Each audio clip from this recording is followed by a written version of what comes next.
Bendiciones, Dios me los bendiga a todos. Qué hermoso canto en el libro de la vida. Nuestro nombre está escrito. Qué bendición ese día glorioso en que pronuncien nuestro nombre allá en el cielo y podamos decir, aquí estoy yo. Y le invitamos a que a través de nuestro Señor Jesucristo y a través de su perdón en la cruz del Calvario, ese nombre suyo también está escrito en el libro de la vida. Es una gran bendición. Saludos, hermanos, como siempre, y entramos en materia porque queremos seguir estudiando la palabra de Dios. Vamos a orar y a pedirles al Espíritu Santo que nos dé ese entendimiento y que nos alumbre, que nos dé esa inspiración de Él para entender la palabra de Dios. Padre, te damos gracias este día que nos permite, Señor, congregarnos en tu nombre. Tu palabra promete que donde hay 2 o 3 congregados en tu nombre, tú estás en medio de ellos. Creemos esa promesa, Señor, en este momento, Señor, y nos apropiamos de tu presencia en este lugar para que hagas conforme, Señor, tu voluntad, en el nombre de Jesús. Amén. Estamos con la segunda parte de las cartas de Pablo. Vimos en la anterior enseñanza algunos consejos, ¿verdad?, que vienen en esas cartas. Recordamos cómo esos documentos traen cosas muy importantes, noticias muy importantes para nosotros como creyentes, exhortación, ánimo, consejos, y es necesario que aprendamos a reconocer estas cosas en medio de las cartas que Pablo envió y que las pongamos en práctica, ¿verdad? Eso es lo más importante, ¿verdad? Que la pongamos en práctica. Y hoy vamos a estudiar la enseñanza que da Pablo en estas cartas de que Jesucristo es la cabeza del cuerpo de Cristo, es la cabeza de la iglesia. La referencia del cuerpo de Cristo es la iglesia en todo el mundo. Porque, hermanos, a veces nos dividimos por denominaciones. Pero si usted cree en Cristo Jesús y usted ha recibido perdón a través de su sangre y de su sacrificio en la cruz, usted es iglesia de Cristo. Aunque lleve una denominación X, la palabra de Dios nos dice que todo aquel que en Él cree es salvo. Así que si usted y yo creemos en Cristo, a pesar de que quizás nuestros apellidos, como dice mi hermano pastor, los apellidos que se ponen los cristianos de católicos, adventistas, bautistas, metodistas, pero somos la iglesia de Cristo, tenemos un común que es nuestro Señor Jesucristo, en Él creemos, sabemos que somos salvos por Él.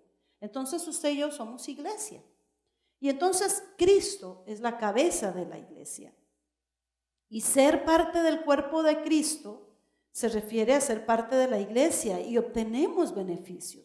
¿Cuáles beneficios obtenemos al ser parte del cuerpo de Cristo? Bueno, el perdón de los pecados. Cristo nos ha perdonado, nos ha limpiado con su sangre. La esperanza de vida eterna. Claro que sí, Él nos ha prometido vida eterna. La comunión con otros creyentes, con otros hermanos que conocemos que aman al Señor Jesús. Y también la ayuda del Espíritu Santo en nuestras vidas. Esos son los beneficios que recibimos cuando somos parte del cuerpo de Cristo. Como punto número 1 vamos a estudiar Cristo y su iglesia. Y vamos a ir a Efesios 2, 19 al 22. Efesios 2, 19 al 22. Dice así: así que ya no sois extranjeros ni advenedizos, sino conciudadanos de los santos y miembros de la familia de Dios, edificados sobre fundamento de los apóstoles y profetas, siendo la principal piedra del ángulo Jesucristo mismo, en quien todo el edificio bien coordinado va creciendo para ser un templo santo en el Señor, en quien vosotros también sois juntamente edificados para morada de Dios en el Espíritu. Y nos vamos directamente también a Colosenses 1:15. Colosenses 1, capítulo 1, versículo 15. nos dice, Él es la imagen del Dios invisible. ¿Quién? Jesús. Está hablando de Jesucristo. El primogénito de toda creación. Y nos vamos al 17. Y Él es antes de todas las cosas, y todas las cosas en Él subsisten. Nos vamos al 18. Y Él es la cabeza del cuerpo, que es la iglesia. Él que es el principio, el primogénito de entre los muertos, para que en todo tenga la preeminencia, por cuanto agradó al Padre que en Él habitase toda plenitud. Aquí nos está diciendo en este capítulo, versículo 18, Él es la cabeza del cuerpo, que es la iglesia. Consideremos lo que la cabeza hace por el cuerpo. Primero, dirige a los miembros, decide la dirección y las acciones del cuerpo. Eso en primer lugar. Eso hace la cabeza por el cuerpo. Decide la dirección y las acciones del cuerpo. En segundo lugar, dirige a los miembros a cuidar del cuerpo mismo. Cuando estamos en un peligro, cuando estamos ante una cocina, un disco caliente, algo caliente, la cabeza ordena a mi mano y a mi muñeca y a mi codo que retire al dedo que va a pegar ahí contra lo que está caliente. Eso es lo que hace la cabeza, da esas órdenes al cuerpo para que los demás miembros del cuerpo reaccionen y entonces ese dedo no toque lo que está caliente. Pues entonces así Pablo usa muchas metáforas para describir a la iglesia como cuerpo. Y vamos a ir a 1 Corintios 12. Vamos a estudiar algunas citas bíblicas que son muy claras en cuanto a esto. 1 Corintios capítulo 12. Dice así, versículo 12 también.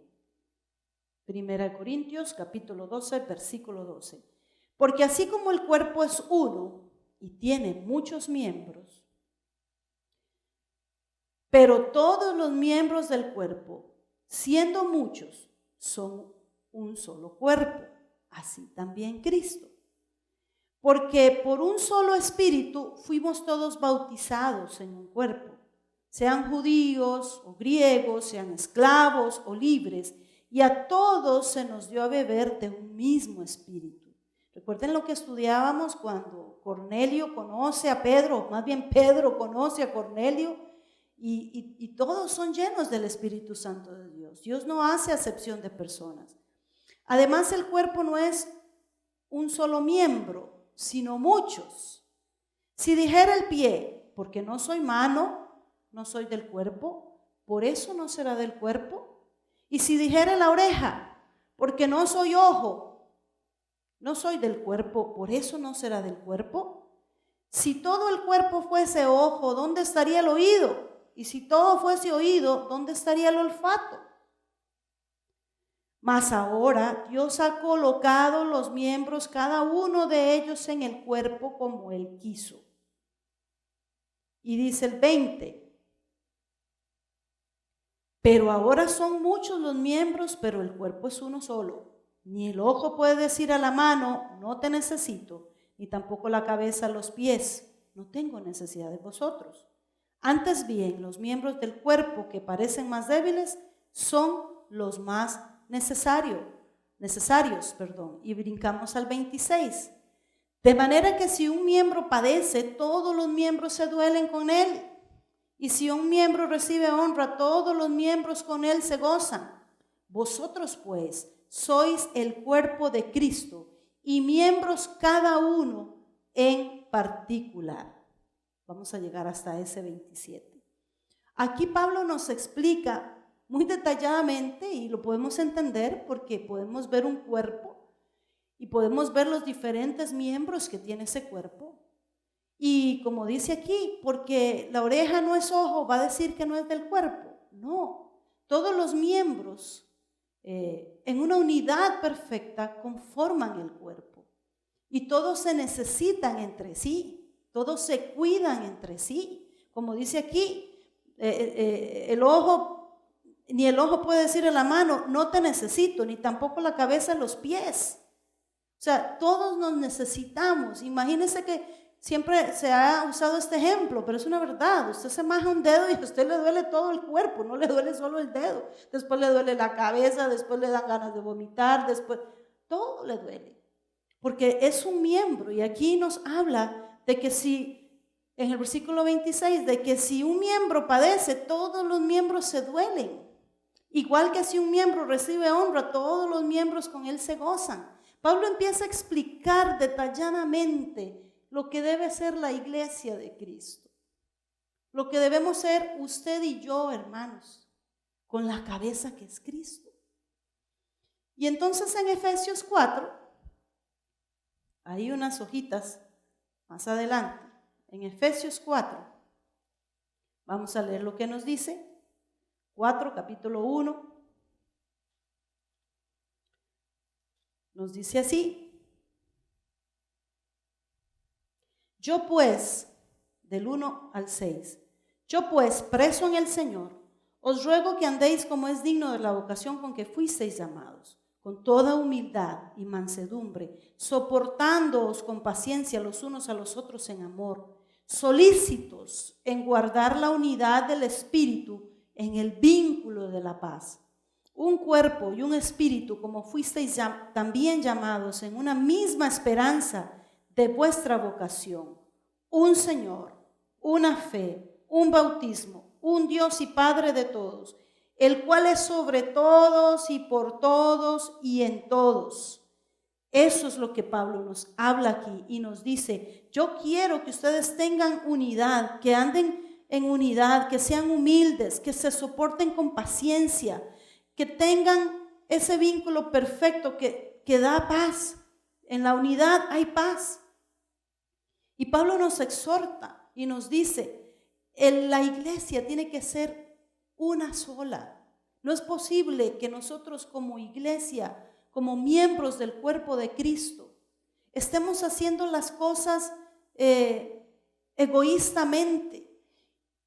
Porque si la mano egoístamente piensa para beneficio de ella, no me va a ayudar a mí con lo demás que yo necesito hacer, con lo que la cabeza está ordenando que tome este vaso y tome agua, y la mano dice: no, yo no quiero tomar ese vaso. Entonces no hay beneficio para el cuerpo. Pablo empieza a explicar aquí que tenemos una sola vocación, una sola esperanza, un Señor, una fe, un bautismo, que somos uno en Cristo Jesús. Y muchas veces vemos como la iglesia está como descuartizada, como cuando una persona la matan, uno escucha que la asesinaron y apareció una parte de la mano por aquí, la cabeza por allá, los pies por allá. Así está la iglesia, como descuartizada, no está unida. Y necesitamos en estos tiempos y en estos últimos tiempos estar unidos, porque dice la palabra que Él viene por una iglesia sin mancha y sin arruga. Y nosotros debemos de estar unidos y fomentar esa unidad. Que sí cuesta, hermanos, claro que sí, porque todos tenemos caracteres diferentes, todos tenemos gustos diferentes. Pero aquí la palabra de Dios, a través de esta carta maravillosa de Pablo, nos dice: con toda humildad y mansedumbre, soportándoos con paciencia los unos a los otros en amor, solícitos en guardar la unidad. Solícitos, ¿qué quiere decir? Que yo quiero guardar la unidad, que yo voy a hacer todo lo posible. Sí, usted me puede decir: sí, yo quiero, pero es que el otro hermano no quiere. Hermanos, hagamos lo que nos corresponde a nosotros. Trabajemos nosotros en esa unidad. Trabajemos nosotros en esa humildad de poder ir ejerciendo en nuestra comunidad, con los diferentes hermanos de otras congregaciones, esa unidad perfecta. Y nosotros no podemos pensar en que porque no piensa como yo, porque no cree como yo, no es salvo. Eso no nos corresponde ni a usted ni a mí. Nos corresponde saber que si está lavado con la sangre de Cristo, que si cree en el Señor Jesucristo, esa persona es salva y es parte de mí. Y como tal yo la tengo que cuidar, tengo que estar unido con ella, tengo que soportarla en los momentos tal vez complicados en los que pasamos juntos, pero ese es mi trabajo. Cada uno asumiera ese rol, tendríamos una iglesia unida y perfecta, y Cristo como cabeza, guiándonos, dirigiéndonos. Pero a veces Cristo nos da direcciones y la iglesia quiere ir por otro lado. Y las cosas no son así. Pablo hoy nos está diciendo, yo quiero animarles en el Señor, en la unidad del Espíritu. El versículo 11 dice, y él mismo constituyó a unos apóstoles, a otros profetas, a otros evangelistas, a otros pastores y maestros, a fin de perfeccionar a los santos para la obra del ministerio, para la edificación del cuerpo de Cristo. Y en el 15 dice, sino que siguiendo la verdad en amor, crezcamos en todo en aquel que es la cabeza, esto es Cristo, de quien todo el cuerpo, bien concertado y unido entre sí, por todas las coyunturas que se ayudan mutuamente según la actividad propia de cada miembro, recibe su crecimiento para ir edificándose en amor. Que el Señor nos ayude, que el Señor nos ayude. Ahora que estamos llegando a muchos lugares, a otros países, a otros lugares de Costa Rica, que el Señor nos ayude para llevar un mensaje de unidad en las iglesias. Que el Señor nos ayude para entender que estamos trabajando para el reino, no para una denominación en particular. Que el reino de Dios es el que se tiene que llenar de almas restauradas, de almas lavadas con la sangre de Cristo. No llenar nuestras iglesias para tener un rating ahí, sino que el reino de Dios sea el que crezca. Si con mis dones, con lo que Dios me llamó, con esos dones maravillosos, dice, es para la edificación del cuerpo de Cristo. Yo tengo que edificar con los dones que Dios me dio. Pero entonces el hermano quiere que yo vaya a cantar a aquella iglesia. No, es que esa iglesia, yo no sé, esa iglesia no es como la mía. Entonces yo no voy a ir a ministrar allá, no voy a ir a compartir lo que Dios me dio a mí. Hermano, eso se tiene que quitar entre nosotros. Y cuando volvamos a abrir las iglesias, algo tiene que cambiar, algo tiene que ser diferente. No podemos seguir en lo mismo que veníamos, que ya estábamos ya al borde de tantas situaciones en las iglesias. Y no podemos dar ese testimonio como hijos de Dios. Así que le animamos a que nos unamos en el Señor, que si yo le puedo servir, con mucho gusto yo le voy a servir. Que usted no tenga miedo de que yo voy a llevarme un poco de miembros de su iglesia, que más bien yo pueda edificar a los hermanos de su congregación, que usted pueda edificar a los hermanos nuestros de la congregación. Unámonos, hagamos confraternidad de pastores, ayudémonos unos a otros, aconsejémonos, y que la gloria y la honra siempre sean para nuestro Señor. En segundo punto, instrucción y cuidado pastoral. Estas cartas de Pablo van dirigidas, específicamente estas, a personas que tenían un liderazgo dentro de la iglesia. Timoteo y Tito, él fue el mentor de estos dos muchachos y él les escribe en una manera muy especial, pero vamos a hacer como si esas cartas él nos las estuviera escribiendo a nosotros, porque vamos a ver que los tiempos son exactamente lo mismo, hermano. Segunda de Timoteo, capítulo 2. Esa es una carta especial que vamos a estudiar en este día. Y vamos a ver qué es lo que Pablo nos quiere decir, qué es el consejo de Pablo en esta carta, qué es la instrucción que él nos da. Dice, capítulo 2, versículo del 1 al 7, tú pues, hijo mío, esfuérzate en la gracia que es en Cristo Jesús. Lo que has oído de mí ante muchos testigos, esto encarga a hombres fieles que sean idóneos para enseñar también a otros. Tú pues, sufre penalidades como buen soldado de Jesucristo. Ninguno que milita se enreda en los negocios de la vida a fin de agradar a aquel que lo tomó por soldado. Y también el que lucha como atleta no es coronado, sino lucha legítimamente. El labrador, para participar de los frutos, debe trabajar primero. Hasta el 7, considera lo que digo y el Señor te dé entendimiento en todo. Aquí vemos el consejo de Pablo a un líder que empezaba su ministerio, ¿verdad? Y él usa 3 ilustraciones aquí para enseñarle a Timoteo algo importante sobre el liderazgo. Primero, la ilustración del soldado. La ilustración de ese soldado que desafía al líder a tener un único enfoque, hermano. Complacer a aquel que lo llamó al servicio, a su, capitán, general, no sé cómo se dirá, no conozco los rangos, ¿verdad? Pero a ese líder que lo llamó. Y para nosotros esa persona es Cristo. Ahora, le enseña esta lección a vivir una vida disciplinada, hermano, porque vamos a ir viendo cómo un soldado es sumamente disciplinado. Le enseña que cuando se está enlistado en un ejército, aprendes a respetar horarios, a tener una rutina de ejercicios. Qué interesante. Para estar en forma y sobre todo a contestar, porque eso sí lo he visto yo en películas, Señor, sí Señor, ¿verdad? Señor, sí Señor. Entonces, muchas veces nosotros como líderes tenemos muchísimas decadencias y por eso Pablo le da este ejemplo a Timoteo. Porque a veces pensamos, hermano, que esto es un juego. Cuando nosotros recibimos un llamado de Dios para servirle, a veces pensamos, bueno, y si no lo logro, no lo logro. ¿Será que sí es un llamado de Dios o no?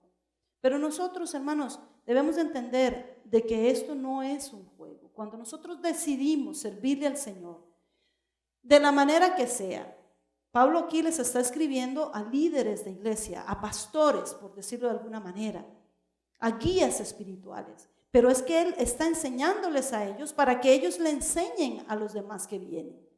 Y nosotros como líderes tenemos que enseñarle a usted, porque usted me dice, no, yo no tengo una iglesia, pero hermano, usted es líder de su familia, como lo hemos visto en muchas ocasiones. Usted es líder de un pequeño grupo de estudio de su comunidad. Usted es líder en su hogar, es jefe, es sacerdote de hogar. Todas estas cosas le van a funcionar, le van a servir. Y entonces, hermanos, a veces somos tan indisciplinados que no tenemos ninguna disciplina de nada.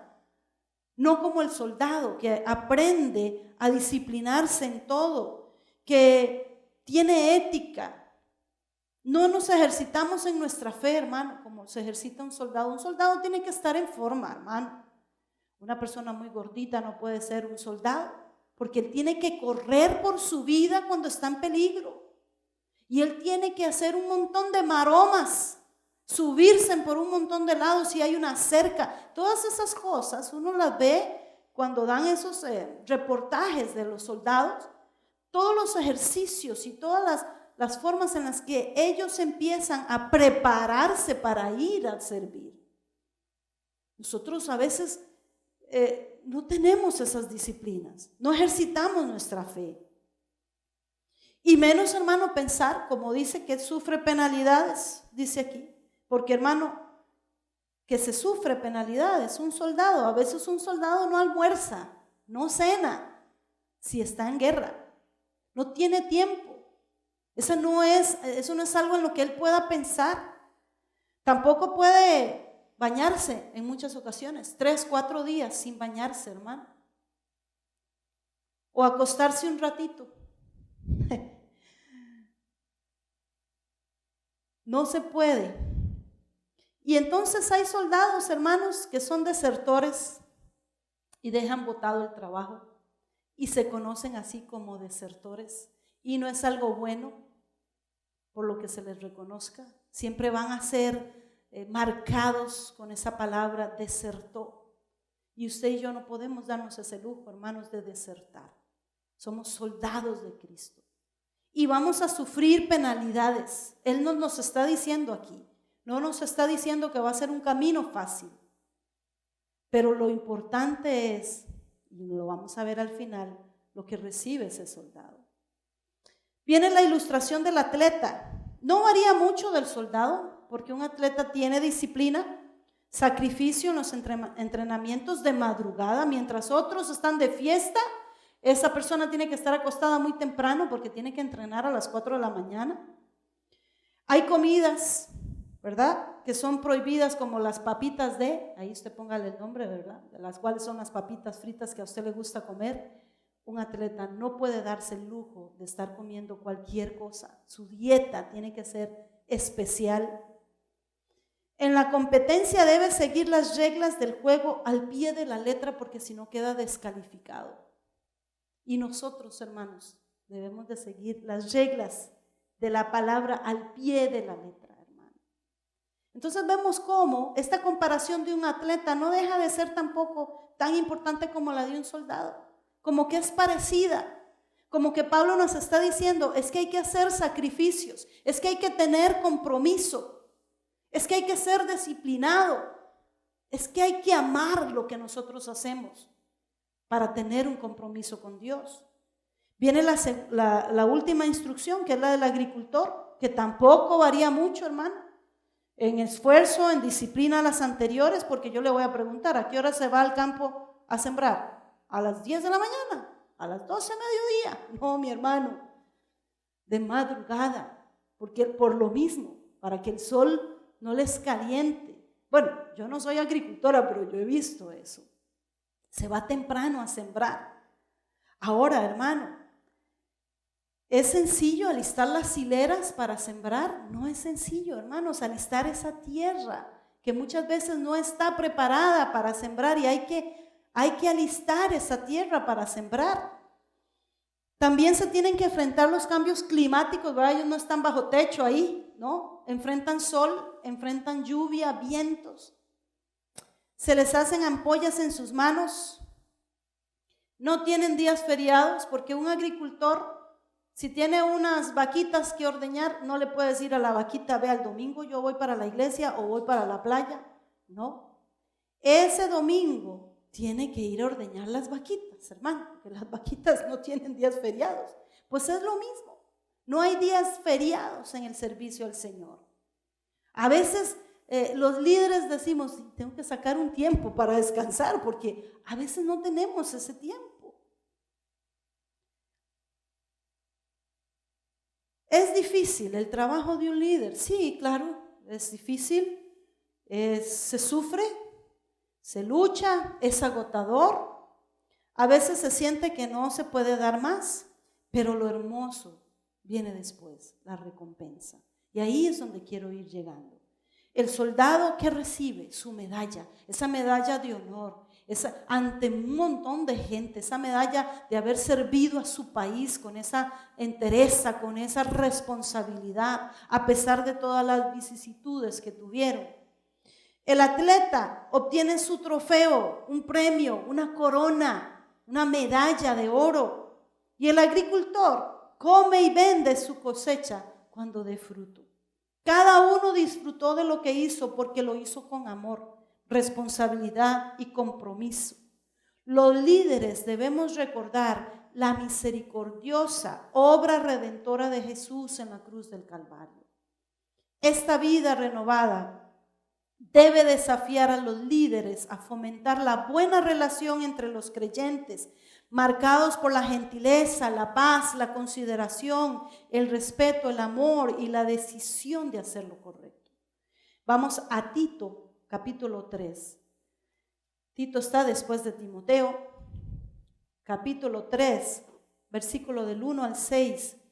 Dice, recuérdales que se sujeten a los gobernantes y autoridades, que obedezcan, que estén dispuestos a toda buena obra, que a nadie difamen, que no sean pendencieros, sino amables, mostrando toda mansedumbre para con todos los hombres.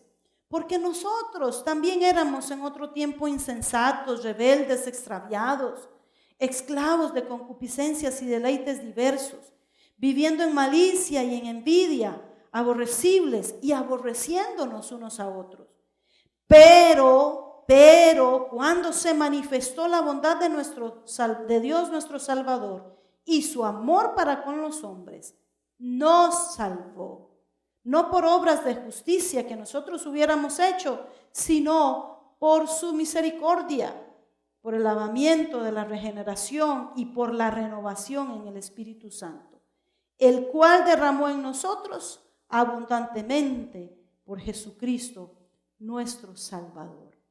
Aquí Pablo nos dice, como líderes, enseñémosles a los demás que así como nosotros éramos en otro tiempo, ahora tenemos que empezar a hablar de esa misericordia de Dios que nos alcanzó a nosotros y que puede alcanzar a cualquiera que está allá afuera, que en un momento estuvimos nosotros igual que esa persona, y por la misericordia y el amor de Dios y porque hubo alguien que nos habló del Señor, hoy nosotros disfrutamos de ese amor y esa misericordia de Dios.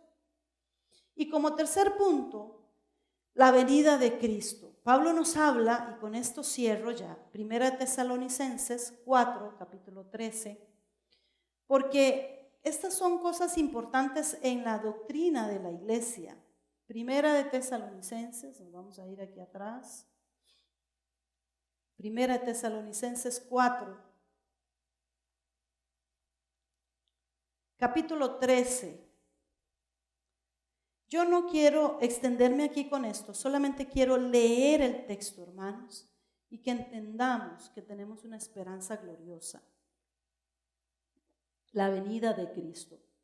Entonces vimos en esta segunda parte de las cartas de Pablo, cómo Pablo nos anima a que seamos parte del cuerpo de Cristo y a que Él sea nuestra cabeza. Cómo nos da instrucciones y ese cuidado pastoral, ¿verdad? Para enseñarnos cómo ser buenos líderes y cómo nos recuerda la venida de Cristo, que fue una de las cosas que Él predicó por todo lugar, para prepararnos nosotros para esa venida inminente de Cristo.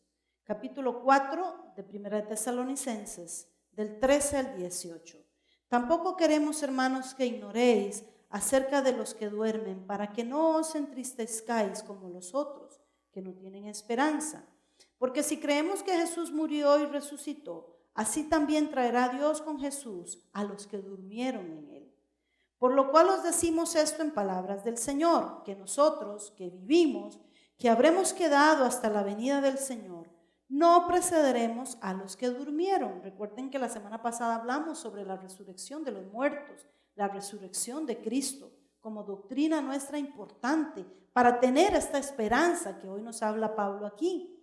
Porque el Señor mismo, con voz de mando, con voz de arcángel y con trompeta de Dios, descenderá del cielo, y los muertos en Cristo resucitarán primero. Luego nosotros, los que vivimos, los que hayamos quedado, seremos arrebatados juntamente con ellos en las nubes para recibir al Señor en el aire. Y así estaremos siempre con el Señor. Por tanto, este versículo 18, hermanos, alentaos los unos a los otros con estas palabras. Hermano, y si usted y yo no nos alentamos con estas palabras, yo no sé con qué, porque eso es lo que nos mantiene vivos, eso es lo que nos mantiene purificándonos, santificándonos, estar un día con el Señor. Esa es mi esperanza y yo le animo a que sea su esperanza. Quiero leerla en el lenguaje actual, la leí en Reina Valera, y quiero leerla en el lenguaje actual que es un poquito más, como más clarita, más detalladita. Dice así, 1 Tesalonicenses igual 4, versículo 13. Hermanos míos, queremos que sepan lo que en verdad pasa con los que mueren, para que no se pongan tristes como los que no tienen esperanza. ¿Cuántas personas han muerto en esta pandemia? ¿Cuántas personas han muerto que entendemos que a pesar del dolor, que a pesar del sufrimiento, de no podernos tal vez despedir, pero hay una esperanza de volver a verlos porque están en Cristo, porque han muerto en Cristo? Dice, nosotros creemos que Jesucristo murió y resucitó y que del mismo modo Dios resucitará a los que vivieron y murieron confiando en Él. Por eso les decimos, de acuerdo con lo que el Señor Jesús nos enseñó, que los que aún vivamos, cuando Él venga, nos reuniremos con Él después de que se hayan reunido con Él los que estaban muertos. Porque cuando Dios dé la orden por medio del jefe de los ángeles y oigamos que la trompeta anuncia que el Señor Jesús baja del cielo, los primeros en resucitar serán los que antes de morir confiaron en Él. Después Dios nos llevará a nosotros, los que estemos vivos en ese momento, y nos reunirá en las nubes con los demás. Allí todos juntos nos encontraremos con el Señor Jesús y nos quedaremos con Él para siempre. Así que anímense los unos a los otros con estas enseñanzas. Hermano, yo creo que esa enseñanza nos anima si hemos estado tristes, desanimados, si ha habido muertos por COVID en nuestra familia o por otra razón. Pero cuando entendemos que hay esperanza para los que estamos en Cristo, para los que han confiado en Él, cuando entendemos que hay una eternidad que nos espera a través de la resurrección de Cristo, hermano, esto nos tiene que alentar. Esto nos tiene que decir: yo quiero seguir adelante, yo quiero seguir siendo iglesia de Cristo, yo quiero seguir poniendo mi granito de arena para llevar esta palabra a todas las personas, para que encuentren salvación y esperanza. Hoy le animo, hermano, así como Pablo nos dice, animémonos los unos a los otros con estas palabras. El Señor viene pronto por una iglesia unida, por una iglesia comprometida con Él, por una iglesia que ha hecho la labor que Él les encomendó desde que Él ascendió y cuando nos dejó a ese poderoso Espíritu. ¿Hemos cumplido la tarea? ¿La estamos cumpliendo? ¿Será que el Señor viene y estamos haciendo lo que Él nos mandó a hacer? Yo le animo, si no lo estamos haciendo, dejemos todo lo que no es importante y pongamos atención a estas cartas que nos están dando temas importantes, que nos están recordando que hay algo más, que hay una vida eterna allá en el cielo. Padre, gracias te damos, Señor, por esa esperanza de gloria que es saber que un día, Señor, vamos a estar contigo por toda una eternidad. Y todas aquellas personas que amamos, que murieron, que han muerto en esos días, que han muerto hace unos años atrás, tenemos la esperanza hermosa de verlos de nuevo, Señor, de estar, Señor, por una eternidad contigo, Señor.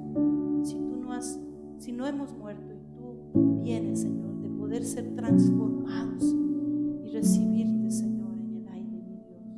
Ayúdanos, Señor, a seguir confiando en ti y en tu palabra, a permitir, Señor, que seamos voceros de esa esperanza, de esa cruz y de esa resurrección, Señor, que nos diste para tener esperanza de vida eterna. Gracias te damos.